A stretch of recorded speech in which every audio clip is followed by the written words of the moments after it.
پہلا واقعہ اور افسوسناک جو 2 روز قبل واقع ہوا ہے پاکستان کے اندر، جمعیت علماء اسلام کے سرکردہ رہنما شیخ الحدیث مولانا ادریس صاحب کو مردان میں شہید کر دیا گیا ہے، اور اس کے بعد ان کی شہادت اور اس کارروائی کو میڈیا پر بھی زیادہ اہمیت کے ساتھ ذکر کیا گیا ہے، اور ان کی جماعت نے بھی احتجاج کی کال دی ہے، اور سرکاری طور پر بھی اس کی شدید مذمت کی گئی ہے، ہر طبقے نے کی ہے۔ یہ بہت ہی اہم رویداد ہے اس عنوان سے کہ جس شخصیت کو نشانہ بنایا گیا ہے اور ان کا تعلق جس تفکر سے ہے، ان کو مارنے والے بھی جیسا کہ ظاہر کیا جا رہا ہے، ان کا تعلق بھی اسی تفکر اور اسی سلسلے سے ہے۔ اور آج یہ مفتی صاحب جن کو شہید کیا گیا ہے، انہی کے بارے میں ہے کہ ان کے ہزاروں شاگرد، جو کچھ اخبار میں نقل ہو رہا ہے، چونکہ ان کا بہت کافی لمبا تدریسی تجربہ تھا، مختلف مدارس کے اندر تدریس کرتے رہے، شیخ الحدیث کا درجہ تھا، ایک بڑا علمی مقام ان کا بیان کیا جاتا ہے۔ تو پاکستان کے اندر بھی اور پاکستان سے باہر ان کے ہزاروں شاگردان ہیں، اور یہ انہی شاگردان کی کارروائی ہے جنہوں نے اپنے استاد کو شہید کر دیا ہے۔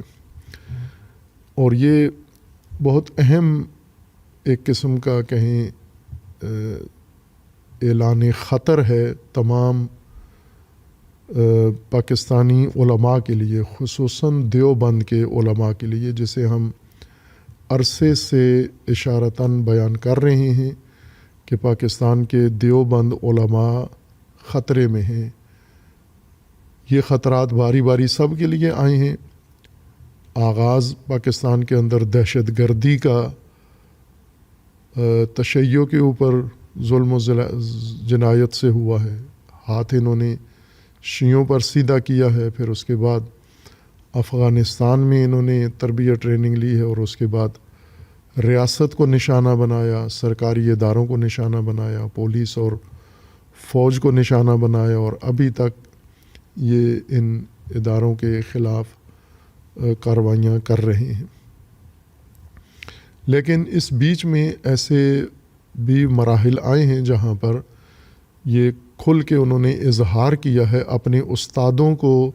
باقاعدہ طور پر خط لکھا ہے۔ موجودہ جو سرغنہ سرکردہ ہے پاکستانی خوارج کا، طالبان کا، اس نے باقاعدہ طور پر دیوبند کے اکابرین کو، علماء کو، اپنے استادوں کو خط لکھ کر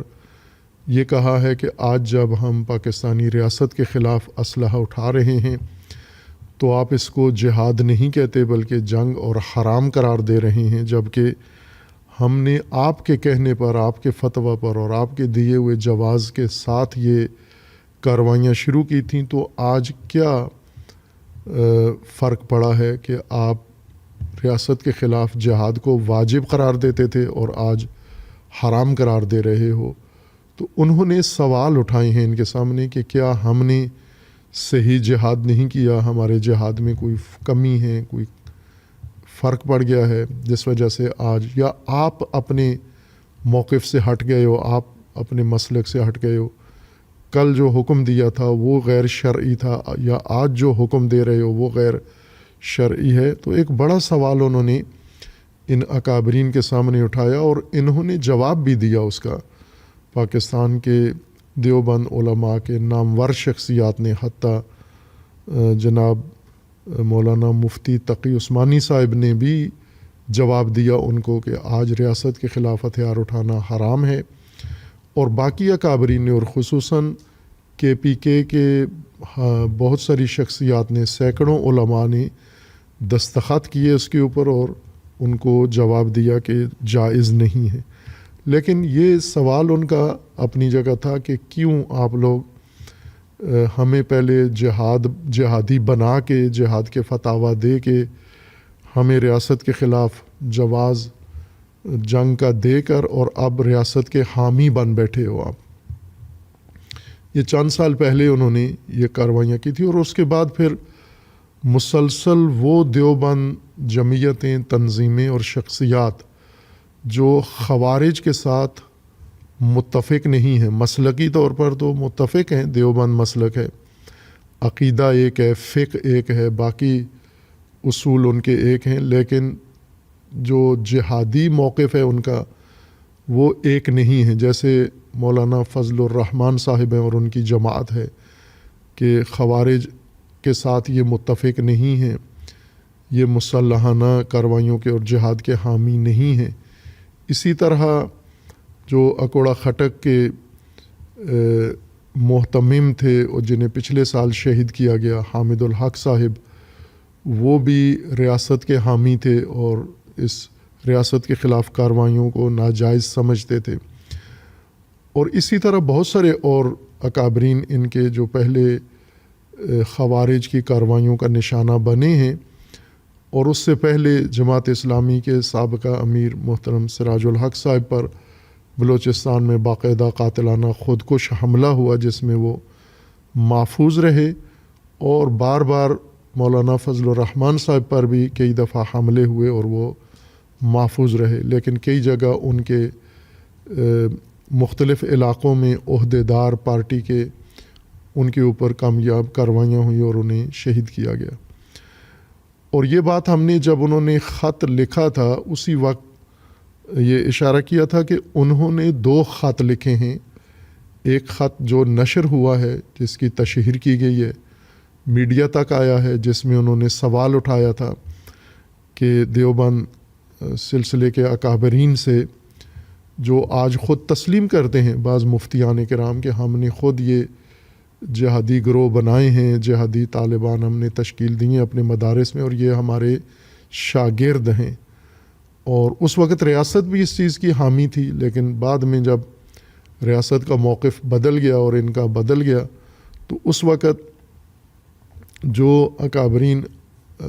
ریاست کے ساتھ تھے انہیں اس متشدد جہادی گروہ نے دمکانا شروع کیا. کراچی سے لے کر خیبر پختونخوا تک جتنے بھی دیوبند سلسلے کے اکابرین تھے انہوں نے خط لکھا. ایک خط جو نشر ہوا تھا اور ایک خط نشر نہیں ہوا، جس کی اطلاع موثق ذرائع نے دی کہ ملا ہے یہ خط تمام تنظیموں کو، اور انہی خوارج نے انہیں دیوبند تنظیموں کو یہ کہا ہے کہ آپ نے دیوبند سلسلے کی افرادی قوت اور مادی وسائل سارے رکھے ہوئے ہیں اپنے پاس، بڑی بڑی تنظیمیں بنائی ہوئی ہیں، لیکن جہاد میں آپ ہمارا ساتھ نہیں دے رہے بلکہ بعض اوقات ہماری مخالفت کرتے ہو. تو اگر آپ ہمارے ساتھ نہیں ہو، اپنی ساری تنظیمی